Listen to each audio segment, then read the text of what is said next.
दोस्तों आज की ये वीडियो काफ़ी हद तक पिछली वीडियो से रिलेटेड है जो थी a brief history of crude oil. अगर आपने नहीं देखी है तो आप ज़रूर देखिएगा, इस लिंक पर आप क्लिक कर सकते हो।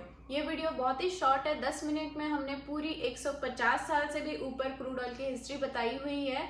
अगर आपके पास टाइम नहीं है तो मैं बहुत ही क्रिस्प कंसाइज वे में सिर्फ 1 मिनट में आपको इसकी समरी बता देती हूँ।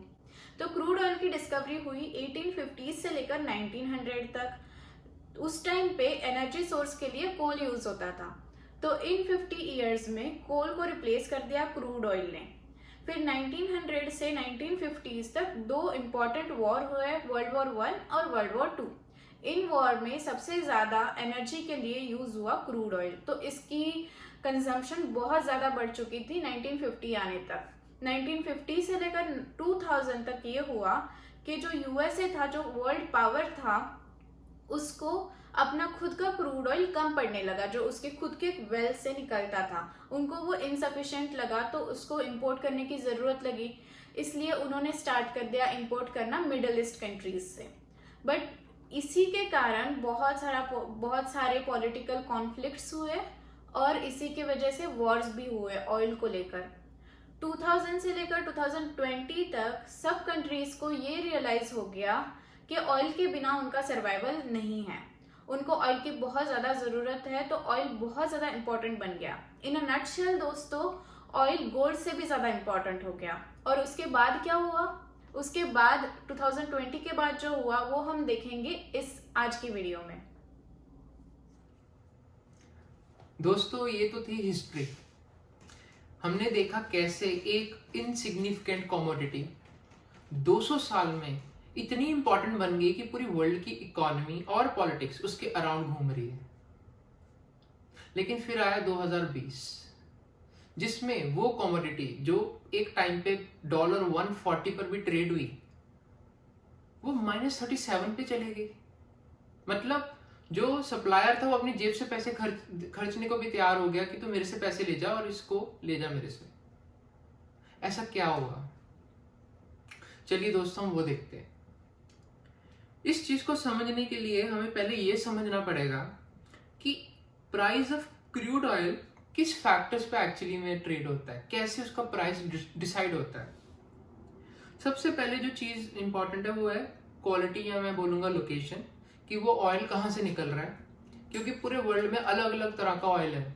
मतलब अगर आप सिंपल लैंग्वेज में समझेंगे तो आप अगर मार्केट में कोई फ्रूट लेने जाओ, मान लो आप एप्पल लेने जाओगे, तो आपको 2 या 3 या 4 तरह का मिलेगा और सबके अलग अलग प्राइसेस रहेंगे।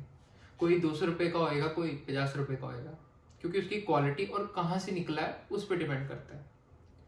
इसी तरह क्वालिटी और लोकेशन बहुत ही मैटर करता है इसके प्राइस में। दूसरा, इसकी कितनी कॉस्ट आई है उसको निकालने के लिए, मतलब आपने डीप ड्रिलिंग की है या शैलो ड्रिलिंग की है, कितना कॉस्ट हुआ है। और थर्ड, ट्रांसपोर्टेशन।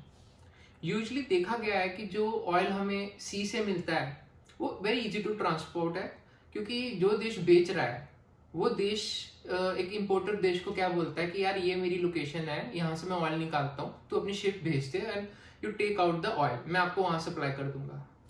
लेकिन जब लैंड पे ऑयल होता है तो किसी देश के लिए मुश्किल होता है दूसरे देश को वो ऑयल सेल करना या अपनी इंडस्ट्री तक पहुंचाना, बिकॉज उसके लिए उसको ऑयल पाइप्स लगानी पड़ती हैं, बिछानी पड़ती हैं, और एक रिजर्वोयर बनाना पड़ता है कि जहां से वो पाइप से वो एक रिजर्वोयर में जाएगा और फिर वहां से डिस्ट्रीब्यूट होगा।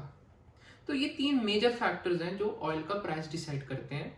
एंड यही रीजन है कि पूरे वर्ल्ड में ऑयल का एक प्राइस नहीं रहता, ऑयल के मल्टीपल प्राइसेस रहते हैं, और जिसको हम बोलते हैं बेंचमार्क्स। हम सभी बेंचमार्क्स के बारे में बात नहीं करेंगे, हम मेजर 3 बेंचमार्क्स की बात करेंगे जो वर्ल्ड को डोमिनेट करते हैं। पहला जो सबसे इंपॉर्टेंट बेंचमार्क है या प्राइस है वो है ब्रेंट क्रूड का। ये क्रूड ऑयल दरअसल बहुत ही अच्छी क्वालिटी का है और ये निकलता है नॉर्थ सी से। ये ऑलमोस्ट आप मान लीजिए जो इंग्लैंड के पास, यूके के पास सी है, नॉर्थ सी, वहां से निकलता है। दूसरा WTI, इसको बोलते हैं वेस्ट टेक्सास इंटरमीडिएट। ये जो वेस्ट एक टेक्सास स्टेट है यूएसए में, वहां से जो ऑयल फील्ड से निकलता है उसका ये प्राइस डिसाइड करता है। और थर्ड है दुबई और ओमान से जो तेल निकलता है वो, ये थर्ड उसका इंडेक्स है। तो सबसे पहले बहुत इंपॉर्टेंट चीज ये आप तक बतानी जरूरी है कि जो प्राइस नेगेटिव गया है वो ब्रेंट क्रूड ऑयल या दुबई का नहीं गया, वो सिर्फ और सिर्फ वेस्ट टेक्सास का गया है। मतलब जो इंडिया या हम और देश जो ब्रेंट क्रूड ऑयल या दुबई यूज कर रहे थे उन पे ये चीज का इम्पैक्ट नहीं किया। सिर्फ मेजरली जो यूएसए से लोग क्रूड ऑयल लेते थे या खुद की कंपनी से जो यूएसए की, उनके लिए ये जो प्राइस एकदम से नीचे गया उनको इम्पैक्ट किया है। अभी हम ये देखेंगे कि जो ये चीज 20 अप्रैल 2020 को हुई वो क्यों हुई और 20 अप्रैल को क्यों हुई। वो सबसे पहले जो एक फैक्टर है जो कि आप लोगों के लिए समझना भी बहुत इजी होगा और बहुत ही एक रीजनेबल रीजन है, सप्लाई एंड डिमांड मिसमैच। अभी सबको पता है वर्ल्ड में पैंडेमिक चल रहा है स्टार्टिंग फ्रॉम 2020 जैन। तो ये जो डिमांड थी वो इवेंचुअली बहुत कम होने लग पड़ी ऑयल की। जैन में फेब में तो फिर भी थी, मार्च में बहुत कंट्रीज ने शट डाउन कर दिया, इंडिया ने तो पूरे लॉकडाउन कर दिया और करते करते करते अप्रैल की स्टार्टिंग में तो 90% of the demand of the crude oil actually खत्म ही हो गई। एरोप्लेन नहीं चल रहे, ट्रांसपोर्टेशन खत्म है, फैक्ट्रीज बंद है, तो कहां से यूज होगा। लेकिन जो कंट्रीज, जो major countries of the world जो एक्सपोर्ट करती है ऑयल, वो इस चीज को समझ नहीं पाई या वो समझ पाई वो एक्ट नहीं किया उन्होंने। For example major exporter Saudi Arabia है, रशिया है और यूएसए है। तो ये कंट्रीज ने क्या बोला कि यार हम नहीं कम करेंगे, हमें अपना मार्केट शेयर नहीं कम करना, तो हम प्रोडक्शन करते रहेंगे, दूसरी कंपनी करे, दूसरी कंट्री करे। और इस झगड़े में क्या हुआ, सप्लाई वैसी चलती रही, डिमांड कम हो गई, तो प्राइस एकदम से नीचे आया। और अराउंड अप्रैल के स्टार्टिंग में ये तीनों कंट्री और ओपेक कंट्रीज जो एक group of other oil producing countries हैं, उन्होंने एक मीटिंग ली और इवेंचुअली दे एक्चुअली एग्रीड कि हम प्रोडक्शन कम करेंगे लेकिन मई से। तो ये एक वन ऑफ द फैक्टर्स था कि जिसने एकदम से प्राइजेस पहले 60 था, फिर 40 था, फिर 20 तक आ गया, जो कि 20 बहुत ही हिस्टोरिकली वेरी लो प्राइस है। खैर यहाँ तक भी ठीक था, समझ आता है कि प्राइस कम होएगा, लेकिन नेगेटिव हो गया। ये आपको समझना पड़ेगा सेकंड पॉइंट पे, और ये पॉइंट सबसे ही इंपॉर्टेंट और सबसे ही टेक्निकल पॉइंट है कि उस दिन क्या हुआ। ये पॉइंट को समझाने के लिए मैं आपको थोड़ा सा और चीजें बताना चाहूंगा जो कि इंपॉर्टेंट है समझने के लिए। और आपने बहुत बार न्यूज में भी सुना होगा कि May contract were about to expire on April 21। ये है क्या, दरअसल जो ऑयल है वो एक्चुअली में एक फिजिकल कमोडिटी है, बट वो फिजिकल कमोडिटी के साथ वो लाइक एनी स्टॉक वो ट्रेड भी होती है अक्रॉस ग्लोब। मतलब आप, मैं, कोई भी आदमी WTI पे कुछ बैरल्स ऑफ ऑयल खरीद सकता है, सरकार उसको नहीं रोकती। लेकिन सरकार क्या बोलती है कि अगर तुम मे कॉन्ट्रैक्ट मतलब आप खरीद रहे हो तो आप ये चीज अप्रैल 21 से पहले पहले कर सकते हो, खरीद के बेच दो। लेकिन अगर आपके पास अप्रैल 21 को, जो कि क्लोजिंग डे और कहते हैं एक्सपायरेशन डे होता है कॉन्ट्रैक्ट का, अगर आपके पास उस दिन वो कॉन्ट्रैक्ट है तो you need to take physical delivery of oil. मतलब कंपनीज, जो ऑयल कंपनीज है, दे डोंट केयर कि 1 अप्रैल के पास किसने कितना खरीदा है, कितने बेचा है, दे डोंट केयर। लेकिन 21 अप्रैल को जिसके पास वो ऑयल का कॉन्ट्रैक्ट है, वो बंदे को physically that person is bonded to actually take the physical delivery of oil, जितना भी उसने ऑर्डर किया है। तो हुआ क्या, बहुत लोग ट्रेडिंग करते हैं, तो बहुत लोगों ने ट्रेडिंग की। जब उन्होंने देखा यार ये तो $60 to 40 आ गया, 20 आ गया, इससे नीचे तो क्या ही जाएगा, तो ले लेते हैं हम। तो उन्होंने 5 अप्रैल को मे का कॉन्ट्रैक्ट, जो हम बोलते हैं मे का कॉन्ट्रैक्ट, इसका मतलब क्या है कि जिसकी डिलीवरी, फिजिकल डिलीवरी मई में होगी और उसका जो कॉन्ट्रैक्ट 21 को क्लोज होगा, हम खरीद लेते हैं, 5 या 10 दिन में बेच देंगे प्रॉफिट कमा के, क्योंकि $20 से तो नीचे क्या ही जाएगा। और उन्होंने खरीद लिया, वो बैठे रहे, रोज वेट करते रहे कि अगले दिन कम होगा, तो बढ़ेगा, सॉरी अगर आज मैंने 20 का लिया है तो यार हो सकता है 25 का हो जाए, 30 का हो जाए। करते करते करते करते 20 अप्रैल आ गई और 21 को तो एक्सपायर होने वाला था। तो वो पैनिक कर गए।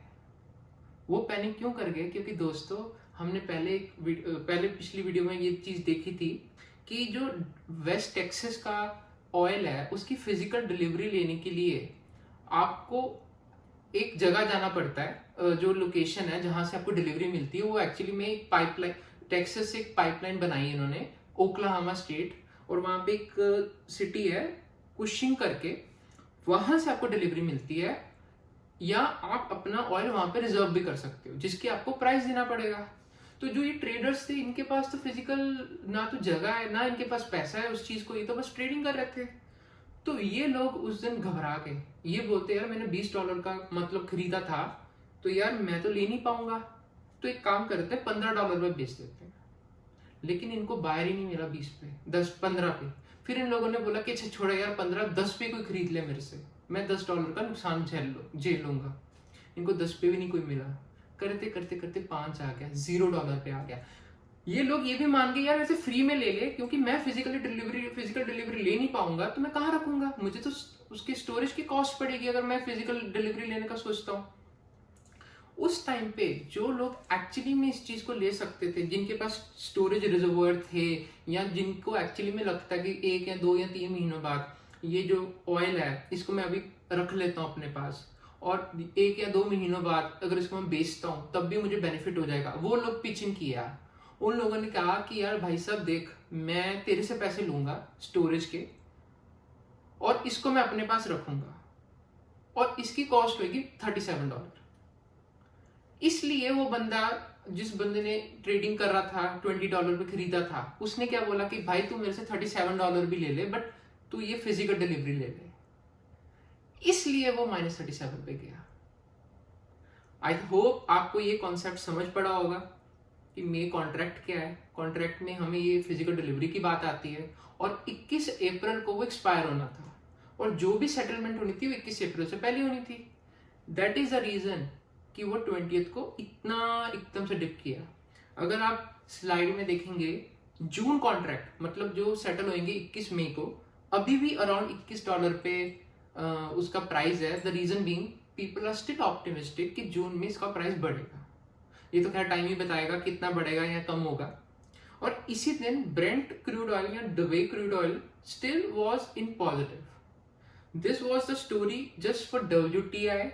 एंड आप स्लाइड्स में देख सकते हैं कि कैसी पाइपलाइंस और कैसे रिजर्वायर्स होते हैं जहां वेस्ट टेक्सास टू ये कनेक्ट करता है ओक्लाहोमा से, जहां पे एक्चुअली में ये स्टोरेज करता है या आगे लोगों को सप्लाई करता है। तो दोस्तों ये स्टोरी थी how a crude oil that is king of the economy actually में एक दिन में नेगेटिव में चलेगी, जो कि बहुत देर तक लोग याद करेंगे और उसकी एग्जांपल्स दिया करेंगे। तो दोस्तों ये थी negative price of crude oil की story. Thank you so much for watching this video. अगर आपको ये वीडियो वैल्यूएबल लगा हो तो आप इसको लाइक शेयर सब्सक्राइब जरूर करना, और कमेंट सेक्शन में ये बताना कि हमने अगर कुछ फैक्ट मिस कर दिया हो या फिर आपको कुछ ऐसी चीज पता है जो हमने इंक्लूड नहीं की है negative price of crude oil में, तो आप जरूर लिखना कमेंट सेक्शन में। नेक्स्ट वीडियो में हम ये कवर करने वाले हैं कि जो क्रूड ऑयल का प्राइस फ्लक्चुएट होता है पूरे वर्ल्ड में, उसका इंडिया पर क्या असर पड़ता है। एज एन इंडियन हम क्यों कंसर्न है कि क्रूड ऑयल की प्राइस ऊपर जा रही है या नीचे जा रही है।